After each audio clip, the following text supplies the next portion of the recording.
ನಮ್ಮ ಮುಖ್ಯಮಂತ್ರಿಗಳು ರಾಜ್ಯದ ಬಜೆಟ್ ರೆಕಾರ್ಡ್ 14ನೇ ಬಾರಿ ಮಾಡ್ತಾ ಇದ್ದಾರಲ್ಲ,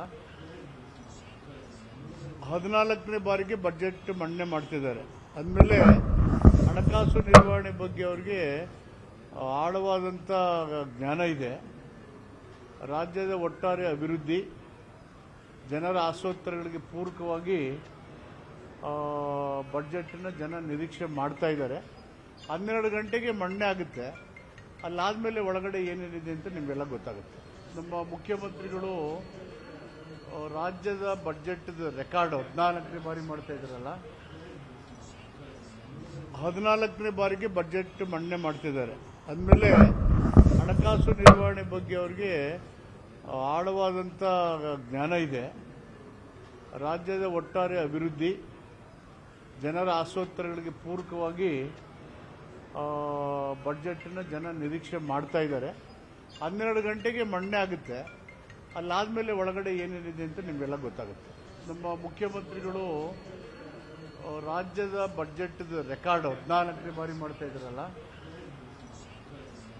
14ನೇ ಬಾರಿಗೆ ಬಜೆಟ್ ಮಂಡನೆ ಮಾಡ್ತಿದ್ದಾರೆ. ಅಂದಮೇಲೆ ಹಣಕಾಸು ನಿರ್ವಹಣೆ ಬಗ್ಗೆ ಅವರಿಗೆ ಆಳವಾದಂಥ ಜ್ಞಾನ ಇದೆ. ರಾಜ್ಯದ ಒಟ್ಟಾರೆ ಅಭಿವೃದ್ಧಿ, ಜನರ ಆಶೋತ್ತರಗಳಿಗೆ ಪೂರಕವಾಗಿ ಬಜೆಟ್ನ ಜನ ನಿರೀಕ್ಷೆ ಮಾಡ್ತಾ ಇದ್ದಾರೆ. 12 ಗಂಟೆಗೆ ಮಂಡನೆ ಆಗುತ್ತೆ. ಅಲ್ಲಾದಮೇಲೆ ಒಳಗಡೆ ಏನೇನಿದೆ ಅಂತ ನಿಮಗೆಲ್ಲ ಗೊತ್ತಾಗುತ್ತೆ. ನಮ್ಮ ಮುಖ್ಯಮಂತ್ರಿಗಳು ರಾಜ್ಯದ ಬಜೆಟ್ ರೆಕಾರ್ಡ್ 14ನೇ ಬಾರಿ ಮಾಡ್ತಾ ಇದ್ದಾರಲ್ಲ, 14ನೇ ಬಾರಿಗೆ ಬಜೆಟ್ ಮಂಡನೆ ಮಾಡ್ತಿದ್ದಾರೆ. ಅಂದಮೇಲೆ ಹಣಕಾಸು ನಿರ್ವಹಣೆ ಬಗ್ಗೆ ಅವರಿಗೆ ಆಳವಾದಂಥ ಜ್ಞಾನ ಇದೆ. ರಾಜ್ಯದ ಒಟ್ಟಾರೆ ಅಭಿವೃದ್ಧಿ, ಜನರ ಆಶೋತ್ತರಗಳಿಗೆ ಪೂರಕವಾಗಿ ಬಜೆಟ್ನ ಜನ ನಿರೀಕ್ಷೆ ಮಾಡ್ತಾ ಇದ್ದಾರೆ.